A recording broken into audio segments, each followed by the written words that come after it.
umaga pag-uusapan po natin ang isang issue na nakakaapekto po sa milyon-milyong kababaihan sa buong mundo. Yan po ang endometriosis. Kondisyon po kung saan ang tissue na karaniwang matatagpuan po sa loob ng matris po natin ay tumutubo sa labas nito tulad po ng sa ovary o kaya sa fallopian tubes.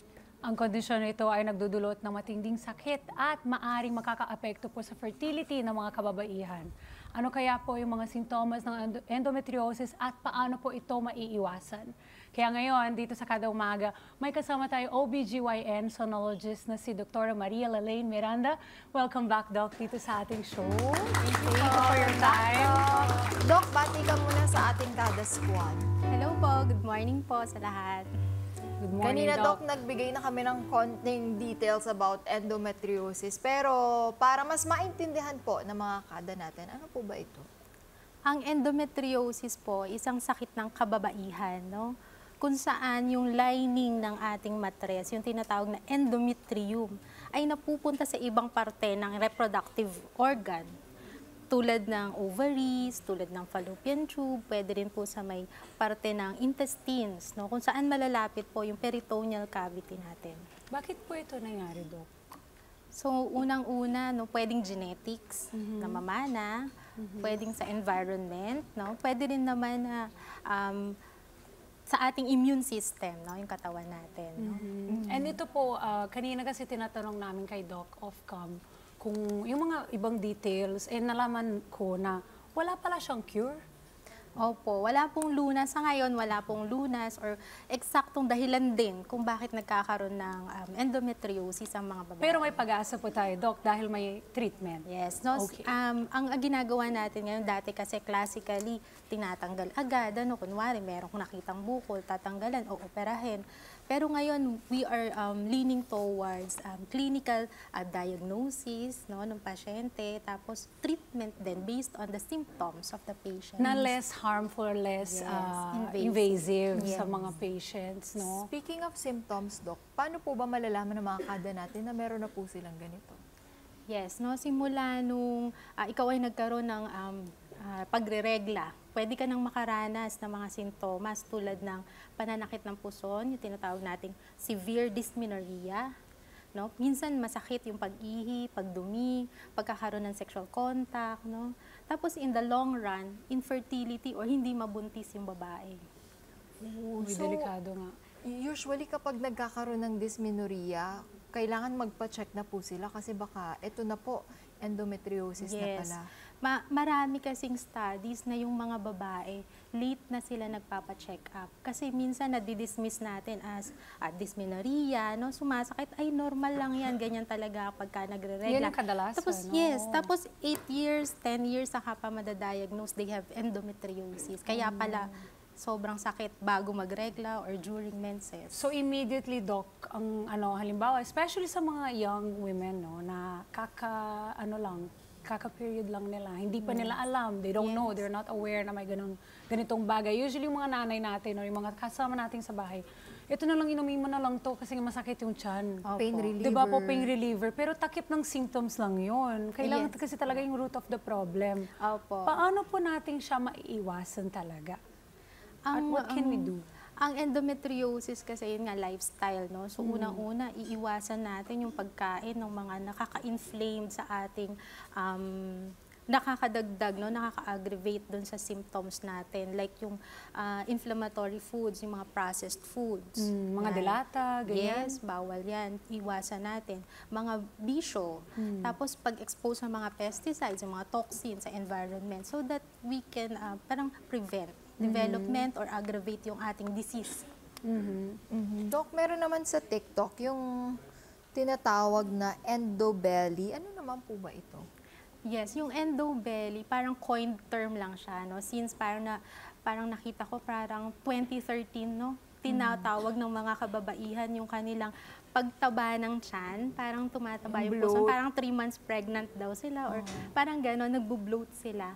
Tinatawag nila na endobelly or endometriosis belly. Pero parang ngayon kasi hindi pa rin kasi siya accepted medical term, no? So parang ginagamit lang siya ng mga netizen to describe, no, yung kanilang figure kapag ka magkakaroon na sila.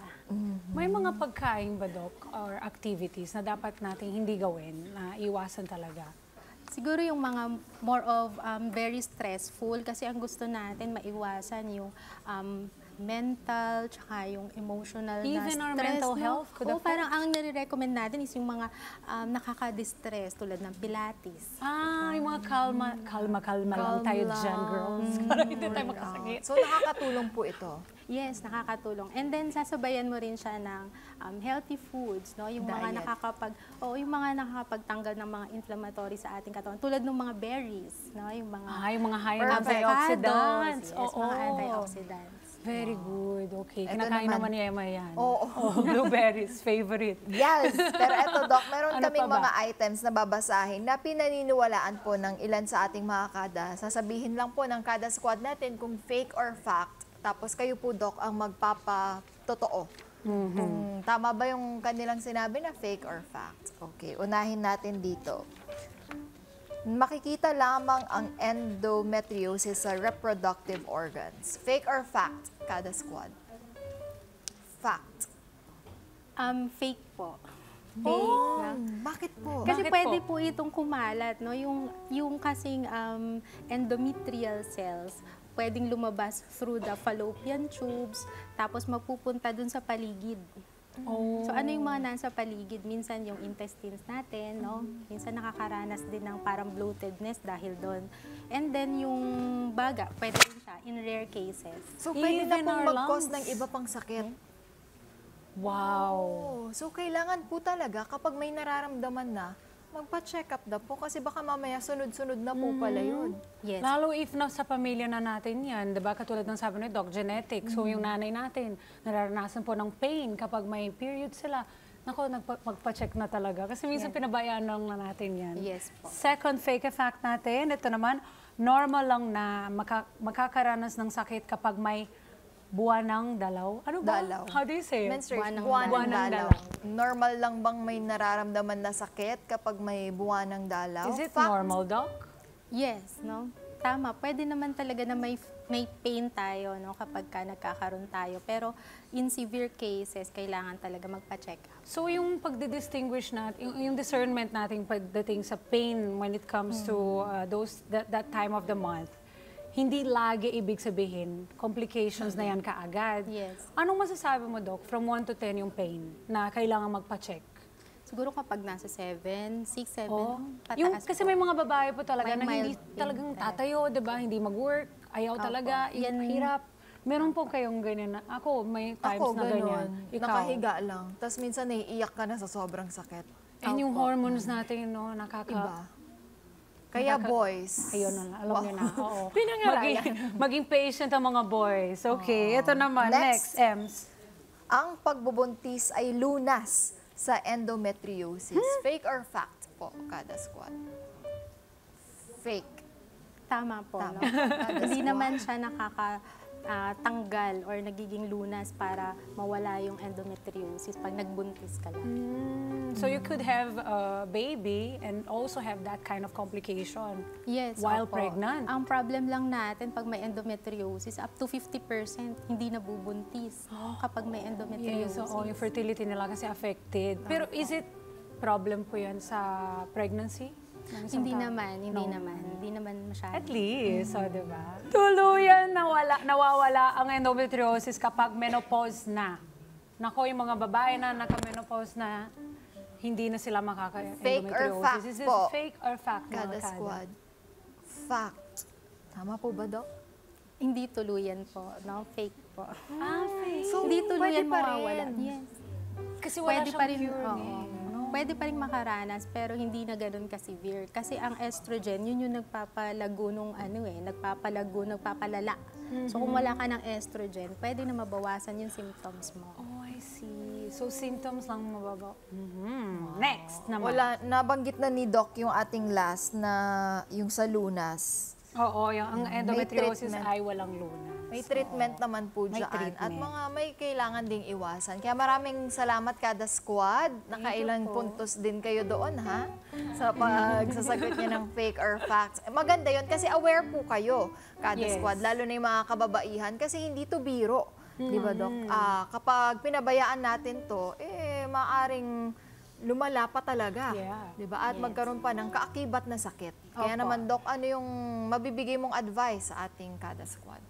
Hello mga kada, kapag kayo ay may nararamdaman, lagi naming sinasabi, magpa-check up po tayo sa ating OBGYN regularly para maiwasan natin and ma-diagnose natin agad kung tayo ay may mga severe cases ng endometriosis or iba pang sakit tungkol sa reproductive organs. Thank you very much, Doc Laylene, for being here on Kada Umaga once again. And please give us your number or your contact or your social media accounts para ma-follow at mahanap ka ng mga kada natin. Pwede niyo po akong makita sa Facebook, Doc Ninang Laylene. Okay. Sa Facebook, Doc Ninang Laylene. Take a screenshot ng mga kada. Ayan. Thank you again. Mga kada, huwag po nating kalimutan na ang kaalaman ay isang mahalagang hakbang para sa kalusugan nating mga kababaihan. Alagaan po ang inyong katawan at huwag magdalawang isip na kumonsulta sa mga expert. Hi mga Kanet 25! This is Emma Tiglao. For more Kada Umaga updates, just click the subscribe button and follow us on Net25 social media pages at Net25 TV and at Net25 Entertainment Facebook page.